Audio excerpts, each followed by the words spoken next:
So we've got this double-edged sword from both ways. We've got the extreme heat, which will lead to more cancellation, then the extreme weather, the extreme rain and flooding that will also lead to cancellations and disruptions as well. So it's great to see so many more athletes switching onto this and seeing the need for it. And sustainability in sports is a massively growing area.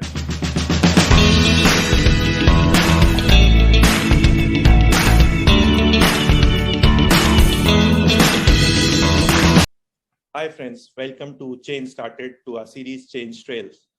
Today for the first time on this platform, we are speaking with a professional cricketer. You might ask, what does cricket has to do with Change Started and climate? I would say all of them start with the letter C. Jokes aside, there is a lot of relationship between cricket and climate change. And we are going to speak with our guest, Joe Cooke. Joe currently plays as an all-rounder for Glamorgan County. It is one of the English cricket clubs. But we are going to speak less about cricket and more about climate, as Joe is involved into many sustainable initiatives and projects related to the environment. Welcome, Joe.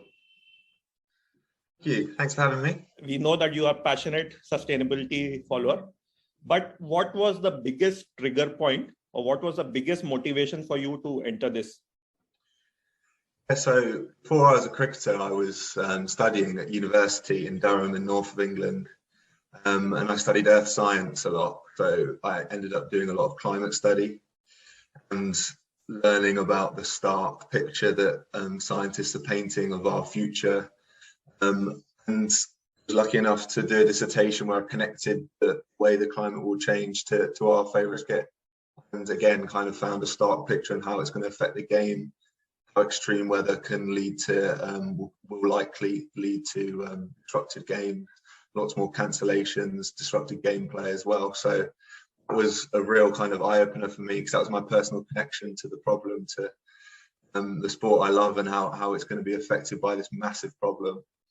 Then when I became a professional, I kind of continued that interest alongside, managed to some great opportunities, and hopefully can talk about it in some great spaces, and hopefully get a few people that are interested in this problem and wanting to be part of the massive change we all need to make.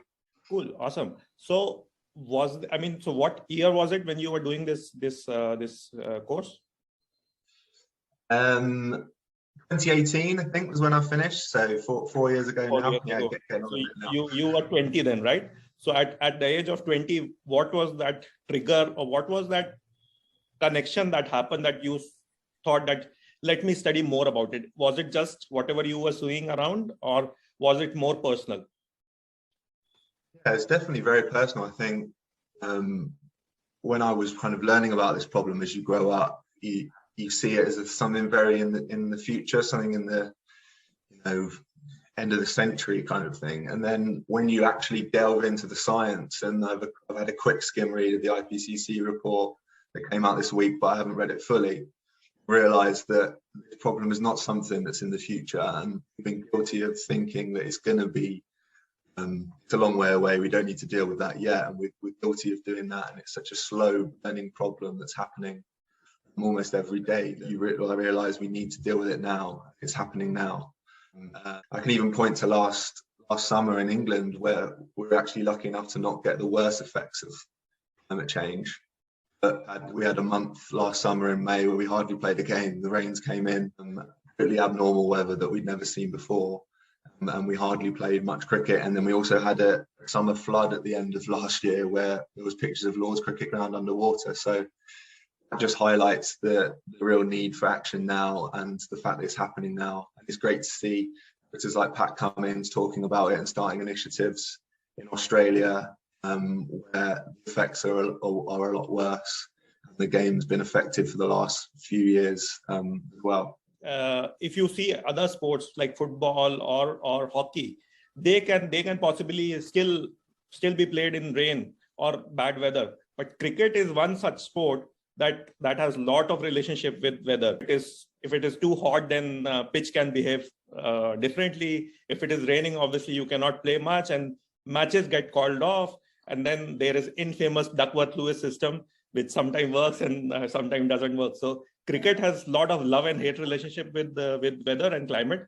So I mean, personally, I'm a big fan, so I would relate to it. But can you elaborate a little more on the different aspects of cricket and climate together?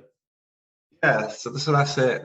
We're totally at mercy to the weather all the time, aren't we, as cricketers? The amount of cricket we miss because of the rain in Britain is getting more and more, and particularly my county, Glamorgan, in the west in Wales, receives more its fair share of weather. We were one of the counties that had the most days rained off. But then it's also, there's obviously new rules introduced in cricket recently where games are going to be called off over, I think it's 45 degrees. And our captain in Australia a few years ago suffered from heat exhaustion and batting in, I think it was about 47 degrees there. So we've got this double-edged sword from both ways. We've got the extreme heat, which will lead to more cancellation, and then the extreme weather, the extreme rain and flooding that will also lead to cancellations and disruptions as well. So it's not like it's just one problem. This is from those both ways. And the Climate Coalition, which is a group of green organisations in Britain, cricket is the pitch sport that's going to be most affected by the climate crisis.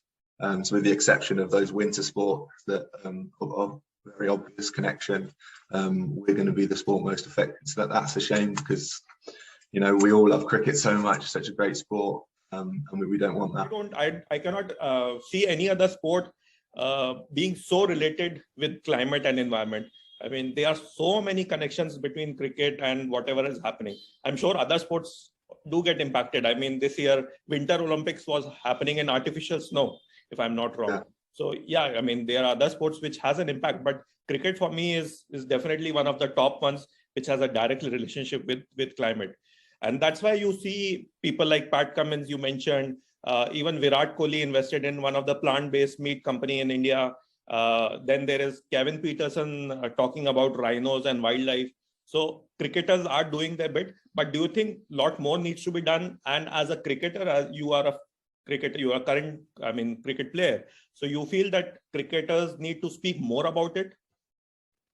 I think there could definitely be more messaging around cricket about it. Particularly, I'd like to see it from, you know, the big bodies. But yeah, it's definitely getting there. So like you mentioned, Cummings initiative will have a massive reach, and it's such a brilliant idea. And to show that, you know, we're going to actually do something about it. We're not just talking about this problem. We're actually going to go around and invest the money and help clubs decarbonize themselves, which is brilliant. So I think that's so powerful, and that action will have a massive impact, I'm sure, on so many people. And the reach that he could have is brilliant. So that action will bring even more change, I think. So I think we're getting there, and as a sport, we're positioned beautifully to try and lead on this and really encourage action all around the world, and see if we can be part of creating a better world. And you are definitely one of the big ones out there speaking about it. So good kudos to you, Joe. So 1,000 Instagram followers is not quite the same as Pat Cummings. No, that change has to start, and probably you are bringing a small change in your own space, and obviously people can do a lot more. So for sure it will happen. But sports generally, is all sports contribute a lot to carbon emissions, right? Especially for all the travel which happens. And obviously, some of it cannot be avoided. I mean, you cannot avoid travel because people need to go abroad to play their matches and all. But what all things do you think that sports athletes can contribute specifically? I mean, whether in diet, in the dress which they wear, whatever. I mean, whatever you think a sports athlete can do. Obviously, the travel is something that most of the time we can't avoid as sports people, and it's going to lead to a lot of criticism. And how can you talk about this when you're polluting the environment? But, I guess the argument against us being called hypocrites for that kind of travel is that's basically the point. The world is, we're all hypocrites at the moment because change needs to happen, you know. As an answer to your other questions about what else we can do, yeah, massive one. I think lots of cricketers are switching on to vegan, vegetarian diet for the reason of the environment, but for personal health as well. I think Virat Kohli, I'm right in saying, I think he's vegan or vegetarian. Yes. Yeah, that's definitely one. I think it's also way, like I said, they can, you know, message. You know, we can influence so many people and whether that be small habits that we do, for example, stopping using plastic bottles, using a reusable bottle instead. Little things like that can get through to people without them really realizing it. So I think that's part of the way cricket can be part of change, influencing people, saying the right things, getting fans involved, getting fans a bit excited about this change in the world. Yeah, so I think that's definitely the biggest way us cricketers can contribute. And any other suggestions? So you spoke about some short-term actions which cricketers or sports people can take. Any long-term solution which you can think of, which can happen in future? I think schemes like that, setting up, helping decarbonize, obviously decarbonising the energy system is probably the biggest thing we can do. So any way to kind of get that going, the use of solar panels, particularly in a country like India, where there's so much solar energy to be used there. Trying to encourage that take up, whether it be community projects or something like that, is brilliant, and that's so powerful. It gives you something to talk about, saying, look, we're actually acting, we're not just talking, we're actually acting. Yeah, I think the biggest challenge for us is to try and decarbonize the energy system, and if we can do that, it would be an amazing thing. So get action in that area has definitely got to be one of our main aims. Thing which you feel can be done around travel as such? Obviously, offsetting is an option for lots of cricketers. That money is going to be used in the right way if you do it right. There's obviously some greenwashing going around in that space at the moment. It's a growing space. Offsetting carbon emissions is an option, and also the big governing bodies can, in cricket, can think about how they arrange fixtures better, so they limit flying, limit travel. That's something that I know the ECB are looking into in Britain at the moment, so that's great to see. But there's definitely ways to do that. It seems crazy sometimes the way teams travel, and obviously COVID has meant there's been less of that. But the way teams travel from one part of the country to another to play games day after day, it seems a bit ridiculous. So hopefully that can be addressed. I guess they're the two main ones, I'd say. Yeah.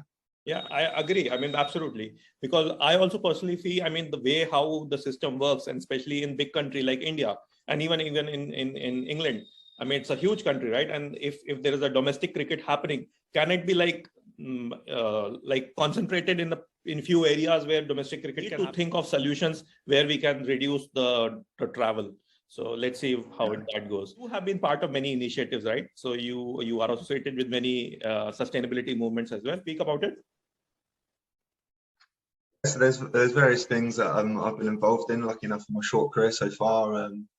So there's Eco Athletes, which is a great organisation, a global organisation that helps empower athletes to talk about this problem and talk about the need for change.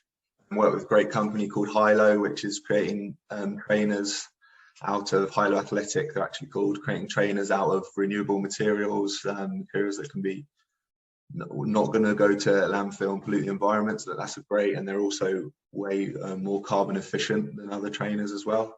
With great companies, and at the moment, something I'm very excited about. I'm working with Glamorgan throughout our organization to try and reduce our environmental impact. So that's brilliant. I'm actually loving that at the moment, and we're putting together plans on how we're going to move forward. We're going to actually really act on our impact and think about how we can be better for the environment. The sustainability cause which you are most closely associated with. So is that the one which you have spoke about, the Glamorgan Cricket?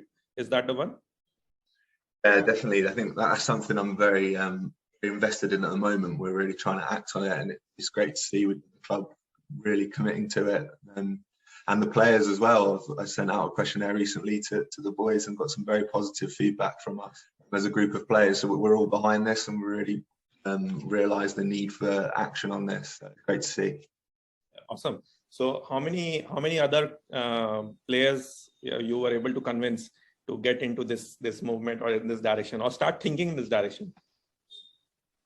There's lots of players that are starting to see the need for this kind of action and wanting to talk. But I think for lots of athletes, they're not lucky enough to have studied it like me, so they don't really know where to start on this.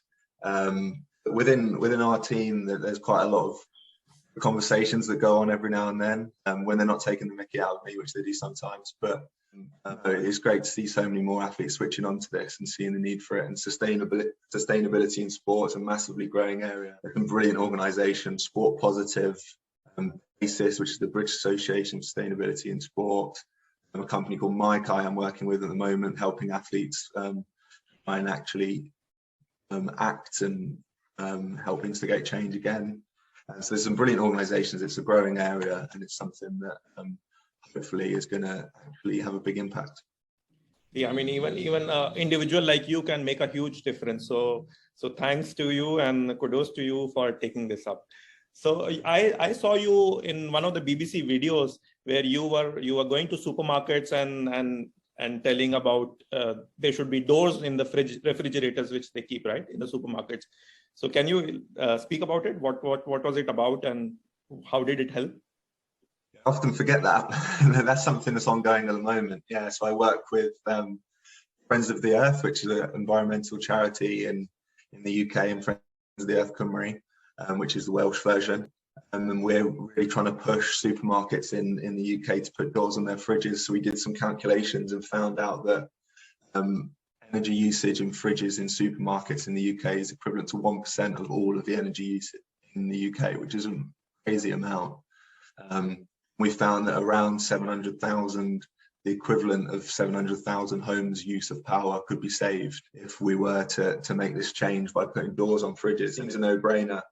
It's such a simple thing to change. All the, you know what it's like in other countries, but all of the supermarkets in Britain totally open faces of the fridges, and there's so much wasted energy that goes out into the rest of the supermarkets, and they're always freezing. You can always tell when you go in. It's just so cold. So it seems like such a simple change that could have a massive impact, as we need to decarbonize. If we can be way more efficient with our energy, then it lessens the need for fossil fuels and for burning natural gas and oil and coal, so we can then look to the renewables and hopefully. It's not a UK problem. It is a problem everywhere, even in India, in Australia. I saw that. I'm sure it would be same in US as well. So it is a problem across the board, and supermarkets and these stores need to do a lot more. But one thing which I wanted to suggest or ask, like, as you are associated with supermarkets, I wanted to point out about the food wastage problem. So again, it is a global problem of food wastage which is happening in the supermarkets, right?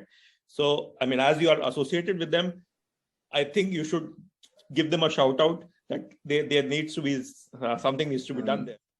Definitely. I saw a stat the other day that I think it would be the 4th largest country from emissions if food waste was a country, which is crazy, the amount of emissions it releases as well, and obviously the waste of everything that people need to eat.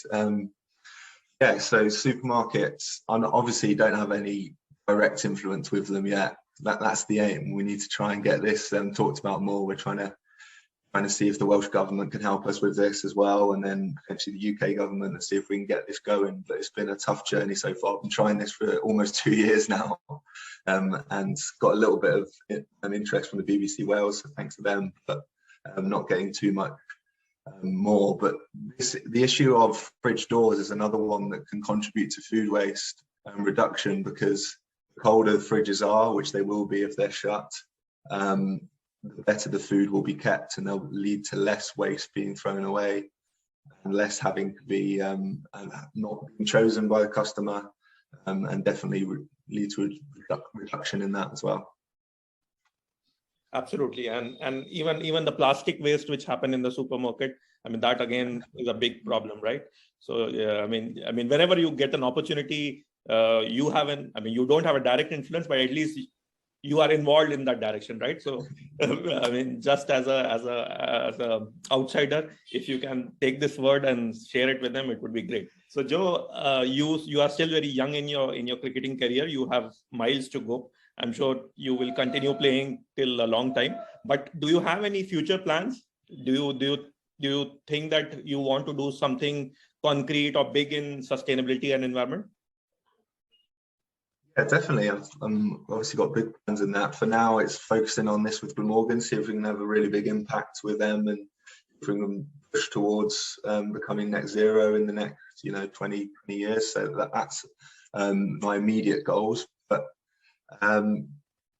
yeah, in terms of wider goals, we'll see where that goes. At the moment, I just love trying to be part of making a difference, and absolutely love playing cricket as well. So I'm so lucky to be able to do that, and see where it goes. Yeah. So fantastic. Whatever you are doing, I mean, that absolutely is great. And you obviously need to concentrate on cricket. My next question is, how do you manage time between cricket and the other stuff which you are doing? Yeah, so it's an interesting question. I really enjoy, so I finished with training this morning, just finished, and come back to have these meetings and do some work. I really enjoy doing the bits outside of cricket. It gives me perspective, gives me peace of mind, makes me play with a bit more freedom, hopefully, when I get out there. Yeah, in the summer, I'll dial down my commitments now. For us, we're going into pre-season, so I'll start to tie up some things and finish with it a bit, but still do bits when I get the chance, and mainly focus on my cricket. But in the winter, the last couple of winters anyway, I've been in England, so in Wales, sorry. So I've been focusing on committing as much time to these things as possible. So I really enjoy it. Yeah, I really love it. Cool. So my final question. So tell us about your personal connection with nature and environment. Just be yourself, and whatever you feel about environment and nature, and whatever you do as part of your daily routine or daily lifestyle, you can tell us about it. Yeah, definitely. I'm starting to. So my girlfriend's a big conservationist, so she's educating me on the wildlife and the nature process we have at the moment as well. And we're going to be actually getting involved in World Without Nature Day tomorrow. So trying to highlight the need for nature. It's a WWF thing in the UK.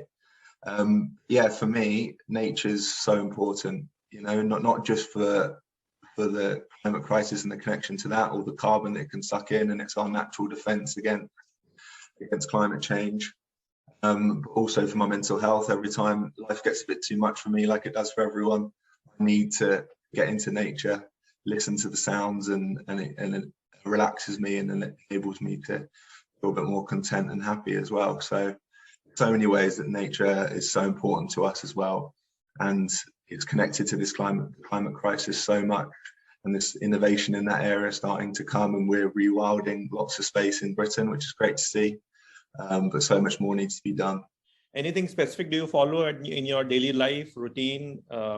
Plastic, zero waste lifestyle, composting, stuff like that? So I've recently bought a bike. I actually had it stolen the other week though, but I did buy a bike, and I've been cycling into work every day. So it's half an hour for me down the River Taff in Cardiff, which is great. Absolutely love that in the morning, getting outside.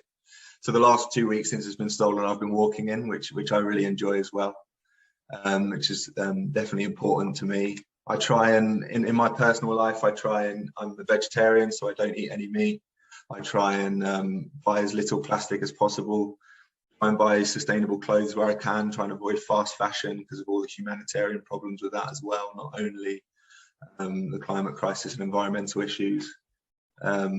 Yeah, they're the main things I really commit to, but I'm definitely open to trying to do more and trying to make my life, my individual impact less. It's not just about individual impact as well, it's also about action from the higher powers, and then helping us out with it as well, so we're not paying for all the extra. Yeah, so true, right? I mean, why I was asking is, like, each of us can make small difference, however small it might be, we can still make a difference. Because a lot of time, youngsters, especially people who are younger than you, like teens and early teens, so they are quite skeptical and always like in a negative mindset regarding the environment. So I generally say that we don't have to be too critical of everything. There is a hope, and all of us can contribute to it. Do you have any message for anybody who follows you or who listens to you? Great point about hope. There's so much change that's happening now. COP26 was a great moment where countries committed a bit more to their plans to get to net zero and reduce their emissions, and we've really seen a change in the world, I think, in the last 2 years, from people starting to switch onto it. So hopefully that will start to accelerate now as well, and sport, cricket can be a great part of that. In terms of individual actions, just read, educate yourself on little things you can do. But like I say, like you said, don't put too much pressure on yourself. It's not necessarily up to you, but see what you can do in your life, and little changes can be underestimated. Like you said, Baron, it can make a massive difference if we all do something very small. Extremely great speaking with you, speaking about this. That I have been always a cricket follower, and I am very passionate about cricket. I don't miss most of the matches. So good speaking with the person who is currently playing and who speaks about environment and climate change. So wonderful to have this conversation. Okay, thank you very much. Are you a Glamorgan fan now then, Varun? From now onwards, I would definitely become one. Great. In the air, there is extra protection. Just drop the man back. Caught! And then the captain was Selma said, "It's mine." Safe.